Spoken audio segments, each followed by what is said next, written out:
मेरे प्यारे छात्रों, जैसा कि इसके पहले पूर्व में वीडियो मैंने बनाया था,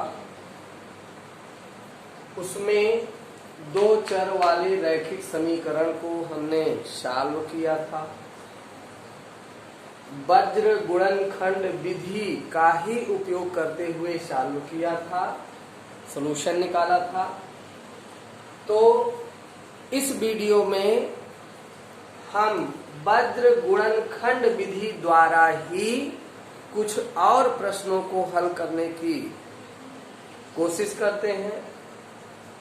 आपको कुछ अन्य उदाहरणों के द्वारा वज्र गुणनखंड विधि की जानकारी देना चाहते हैं। जैसे कि उदाहरण, ये एग्जाम्पल है, क्वेश्चन है, ए और बी के किन मानों के लिए निम्न रैखिक समीकरणों के युग्म अपरिमित रूप से अनेक हल होंगे। तो वीडियो शुरू करने से पहले हम आप सबसे अपील यही करना चाहेंगे, यदि मेरी वीडियो आपके ज्ञानार्जन में सहयोगी है तो मेरा मनोबल अवश्य बढ़ाएं, कमेंट करें कि क्या और सुधार किया जा सकता है, किस तरह से आपको और अच्छे मार्गदर्शन के हिसाब से हम और अच्छी वीडियो उपलब्ध करा सकें, जिससे आप अपने स्टडी को आगे बढ़ाएं। प्रिय छात्रों, वीडियो में यदि आपके ज्ञानार्जन हेतु अच्छे बिंदु हैं तो हमने एक शब्द कहा है, मेरे भी मनोबल को बढ़ाएं। अब मेरा मनोबल आपके लाइक करने से, वीडियो शेयर करने से तथा सब्सक्राइब करने से बढ़ता है। यदि आप हमें ऊर्जावान करेंगे तो हम और भी आगे इसी तरह से मेहनत करके वीडियो आप तक हम पहुंचाते रहेंगे। तो चलिए वीडियो शुरू करते हैं। और इसमें जो तथ्य हमें सॉल्व करना है, दो चर वाले रैखिक समीकरण, जैसा कि ये रैखिक समीकरण दिया है, पहला रैखिक समीकरण और ये दूसरा। वज्र गुणनखंड विधि द्वारा सॉल्व करना है। प्रश्न में देखिए शर्त क्या है। प्रश्न में पूछा गया है ए और बी के किन मानों के लिए, ए और बी का हमें यहाँ मान ज्ञात करना है, जिन मानों के लिए ये निम्न समीकरणों के युग्म अपरिमित रूप से अनेक हल रखते हों, अनेक हल हों। तो अनेक हल की कंडीशन, शर्त हमने बताया था। अनेक हल में A1 अपान A2, तो दो समीकरण हमारे पास हैं। देखिए प्रिय छात्रों, समीकरण यहाँ दो हमारे पास दिए गए जिनके द्वारा हमें हल करना है। तो यहाँ समीकरण एक है 2x धन 3y बराबर 7, समीकरण एक, और ब्रैकेट के अंदर है a माइनस बी, x धन a प्लस बी y बराबर 3a plus B minus 2, equation first या समीकरण सेकेंड, सॉरी। तो दो समीकरण हमारे पास हैं, लेकिन यहाँ शर्त दी गई है युग्मों में अपरिमित रूप से अनेक हल हैं। तो अपरिमित रूप से अनेक हल के लिए शर्त हमने बताया था कि A1 अपान A2 इक्वल है B1 अपान B2 इक्वल है C1 अपान C2। जैसा कि पिछली वीडियो में हमने बताया है, उस वीडियो में हमने बताया था कि x का जो भी गुणांक है वो a है, पहले समीकरण में x का गुणांक a1 होगा, दूसरे समीकरण में x का गुणांक जैसे ब्रैकेट के अंदर है a माइनस बी, ये a2 होगा। इसी प्रकार से y का गुणांक b1 b2 है, और जो बिना y के हैं, x y के हैं, वो c1 और c2। तो यहाँ पर अपरिमित रूप से अनेक हल की शर्त के अनुसार हमने लिख लिया है a1 अपान a2, b1 अपान b2, c1 अपान c2। अब इनकी जगह पर इनके मान रख लीजिए। तो a1 की जगह पर a1 का मान 2 और a2 की जगह पर a2 का मान a minus b equal b1 upon b2। b1 हमारे पास है 3 और b2 हमारे पास है a प्लस b। c1 हमारे पास है 7 और c2 हमारे पास है 3a प्लस b माइनस 2। पुनः यहाँ पर अब समीकरण के शर्त के अनुसार हमने गुणांकों को व्यवस्थित कर लिया। तो यहाँ पर हमें प्राप्त हुआ है 2 अपान a माइनस b, बराबर का चिन्ह बीच में, 3 अपान a प्लस b, बराबर का चिन्ह, और फिर 7 अपान 3a प्लस b माइनस 2। पुनः यदि हमें हल करना है तो फर्स्ट दो पद हम लेकर सॉल्व करते हैं। 2 अपान a minus b equal 3 upon a plus b। और इस तरह से देखिए बराबर में बीच में दो प्रारंभिक दो पदों को हमने लिया है, इसको अभी छोड़ दिए हैं। प्रारंभिक दो पदों को हमने यहाँ लिख लिया। अब इनमें क्रॉस मल्टीप्लाई कर देंगे। क्रॉस मल्टीप्लाई तिर्यक गुणा, तिर्यक गुणा यानी ये नीचे वाली राशि से यहाँ ऊपर वाली में गुणा करेंगे, इस नीचे वाली राशि का गुणा यहाँ ऊपर वाली राशि से करेंगे, यानी 2 गुणे में a प्लस b। ये दो पदों में है इसलिए गुणा में लिखना है, इसलिए इसको ब्रैकेट के अंदर रखेंगे। ऐसे ही इधर भी 3 और ये दो पदों में है तो इसे भी ब्रैकेट के अंदर a माइनस b रखेंगे। पुनः यहाँ गुणा करिए, कोष्टक खोलिए, 2 और a का गुणा करेंगे 2a, 2 और b का गुणा करेंगे प्लस 2b, क्योंकि प्लस प्लस का गुणा प्लस आएगा, प्लस प्लस से गुणा प्लस आएगा। इसी प्रकार से राइट हैंड में भी गुणा करिए, ब्रैकेट खोलिए, विस्तार से लिखिए 3a और इसका इसमें गुणा होगा। देखिए ये धनात्मक संख्या और ये ऋणात्मक, धन ऋण का गुणा ऋण, और ये है 3b। पुनः यहाँ पर यदि a और b का मान ज्ञात करना है तो सभी पदों को एक तरफ कर लीजिए। तो ये है 2a और 3a इधर आएगा, लेफ्ट हैंड साइड में लाएंगे, पक्षांतरण करेंगे। राइट हैंड से लेफ्ट हैंड में इस पद को ले जाने पर इसका चिन्ह बदल जाएगा, यानी ये 3a धनात्मक है तो इधर लाने पर ऋणात्मक हो जाएगा, ऋण 3a। पुनः ये पद प्लस 2b और ये 3b ऋण में है, इधर लाएंगे तो राइट हैंड से लेफ्ट हैंड में लाएंगे तो धन चिन्ह में हो जाएगा 3b। चिन्ह बदल जाएंगे, पक्षांतरण करने पर चिन्ह, जैसे बीच में बराबर चिन्ह लगा हुआ है, ये बराबर चिन्ह लगा है, बराबर चिन्ह के बाईं तरफ लाएंगे इन पदों को तो इन दोनों पदों के चिन्ह क्रमशः बदल जाएंगे। प्लस में था ऋण में हो गया, ये माइनस में है ये प्लस में हो जाएगा, और राइट हैंड की ओर अब बचेगा केवल 0। तो यहाँ ये घटाने पर माइनस a बचेगा। ये दोनों प्लस हैं, सजाती पद ये दोनों प्लस हैं, जुड़ जाएंगे 2 और 3 जोड़ देंगे, 2 और 3 जोड़ देंगे तो 2 3 5b, और इस तरह से इक्वल 0। इक्वेशन ये थर्ड हो गया, क्योंकि फर्स्ट सेकेंड यहाँ है, थर्ड ये हो जाएगा। ओके। पुनः अब लास्ट के दो पद लेकर हम सॉल्व करते हैं। तो लास्ट के दो पद में यहाँ 3 अपान, यहाँ पर है a प्लस b इक्वल, और यहाँ लास्ट में है 7 अपान 3a प्लस b माइनस 2। पुनः इसमें भी तिर्यक गुणा करें तो तिर्यक गुणा करेंगे तो यहां पर तिर्यक गुणा करने पर तिरछा गुणा करेंगे, 3 से गुणा इसमें होगा। तो देखिए अब पुनः मैं यहां पर लिख रहा हूं, 3 से इंटू में आएगा, ब्रैकेट में लिख लेते हैं 3a प्लस b माइनस 2 और 7 से यहां पर इंटू होगा तो इक्वल में 7 और इंटू में आ जाएगा a प्लस b।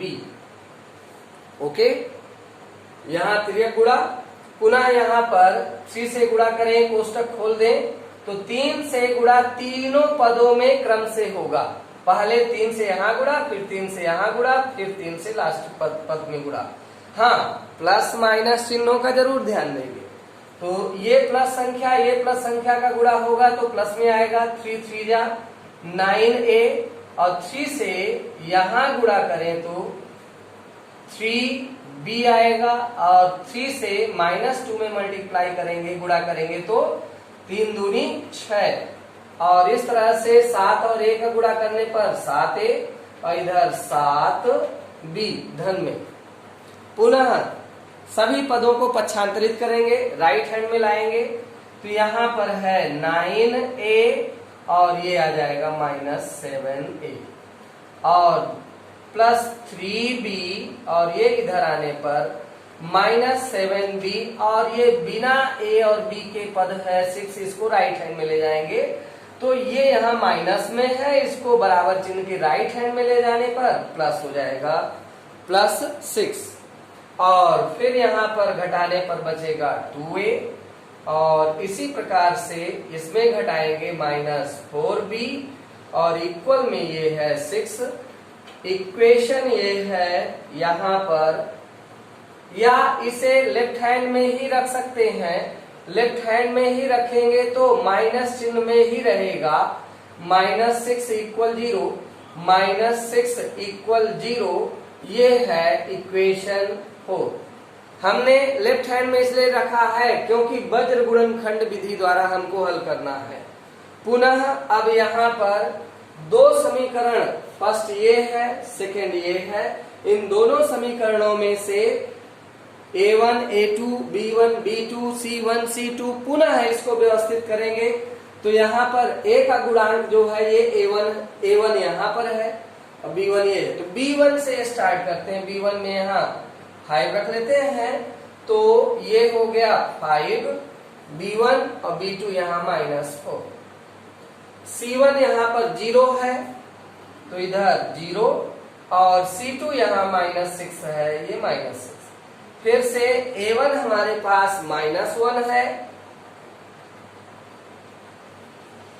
-1 और a2 हमारे पास है +2 और लास्ट पुनः इंड कर देंगे b1 b2 से, ये इस तरह से। हाँ, वैल्यू रखने में मिस्टेक ना हो, गुणांक सभी सही रूप में रखना है। तो यहाँ a का मान आएगा, यहाँ से b का मान, यहाँ पर 1। पुनः इसको हम एडजस्ट करते हैं। a हमने बताया था इसके पहले भी, इसका इसमें गुणा करेंगे तो धन ऋण का गुणा ऋण आएगा -30, 5 छक्का 30, -30। ये जब इधर से गुणा करेंगे तो ये माइनस और ये माइनस मिल करके 0 हो जाएगा, यानी प्लस हो जाएगा और 4 में 0 से मल्टीप्लाई करेंगे 0 आएगा। पुनः यहाँ 0 से 2 में मल्टीप्लाई करेंगे तो 0 आएगा और ये माइनस सिंबल फार्मूले के लिए हो गया, ये 2 माइनस यहाँ ऑलरेडी हैं तो 3 माइनस हुए, यानी 3 माइनस का गुणा माइनस में आएगा और 6 कम 6 बराबर 1/, पुनः ऋण का गुणा धन, 4 कम 4 हो गया और इधर से माइनस में 5 दूनी 10। अब a बराबर -30, b बराबर -6 और 1/, ये -6। पुनः a का मान निकालना तो ये पद और एक a वाला पद और 1 वाला पद, इसको लेकर इकट्ठा सॉल्व कर लेंगे। a/-30 = 1/-6।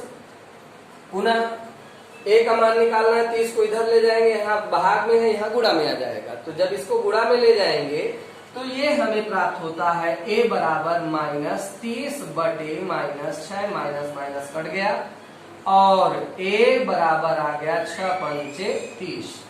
इसी प्रकार से b वाले पद के लिए b/-6 और ये एक वाला पद 1/-6। पुनः यहाँ पर b बराबर हो जाएगा -6/-6 माइनस माइनस कैंसल और इस तरह से b बराबर 1। तो हमने यह वज्र गुणनखंड विधि से a और b का मान प्राप्त कर लिया है।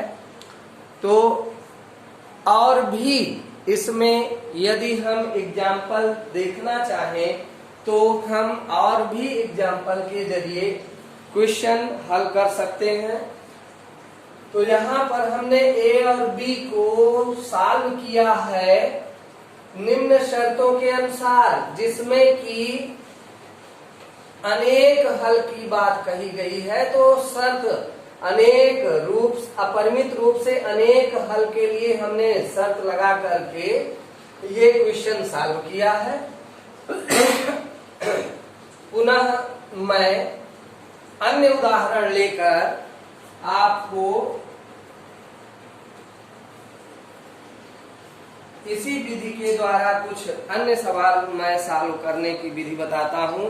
जैसे कि ये उदाहरण में प्रश्न है के किस मान के लिए के किस मान के लिए निम्न समीकरण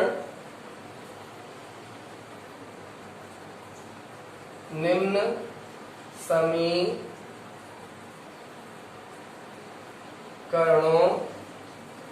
के युग्म का कोई हल नहीं है। समीकरणों का कोई हल नहीं है। समीकरण है हमारे पास 3x + y = 1। इस 1 को यहीं रहने दो, राइट हैंड में ही रखकर कर सकते हो। तो दूसरा समीकरण है 2k - 1x + k - 1y equal, right hand में है 2k + 1, 2k + 1। ये है समीकरण सेकेंड। तो चलिए इस उदाहरण के में हमें k का मान ज्ञात करना है, जिसके लिए निम्न समीकरणों में कोई हल नहीं है। तो यहाँ पर हमें कौन सी शर्त लगानी है? जिस समीकरणों के लिए कोई हल नहीं है, तो यहाँ पर हम लिखते हैं कोई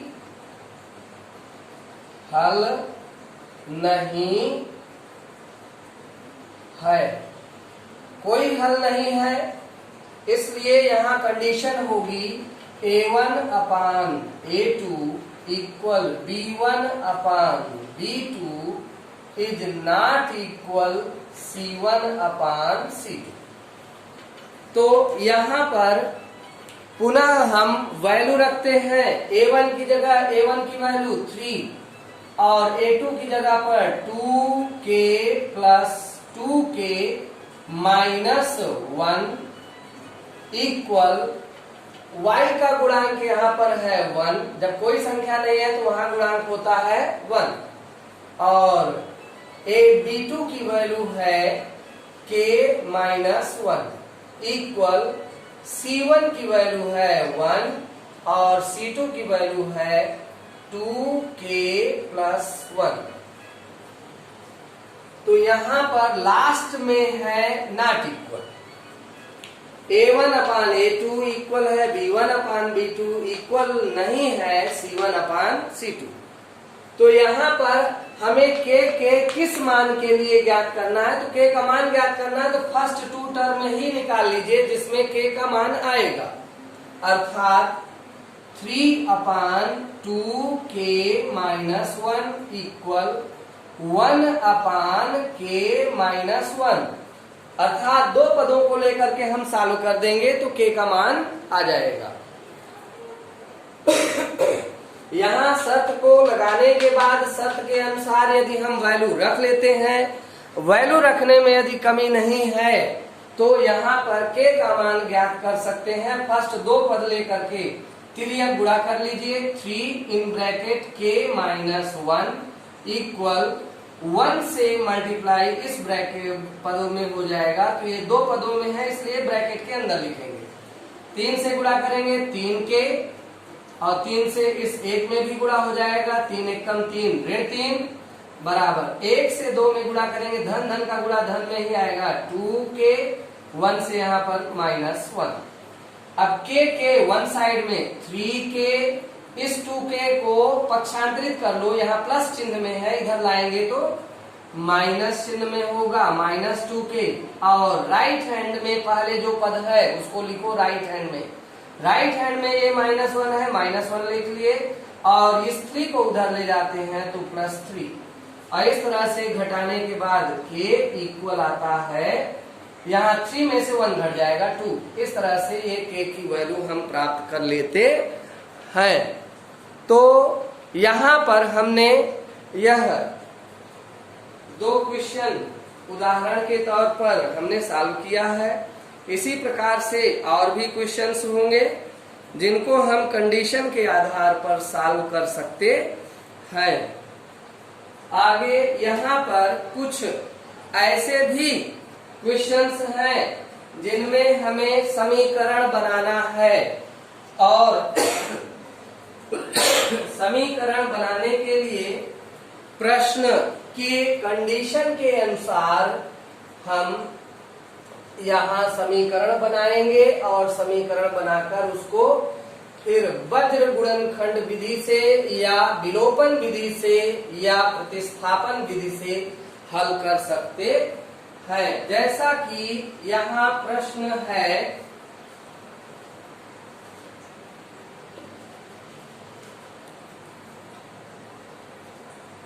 यदि प्रश्न हमारे पास है एक भिन्न 1/3 हो जाती है, उदाहरण के लिए एक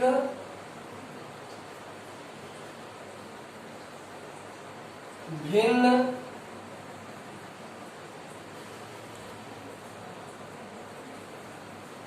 1/3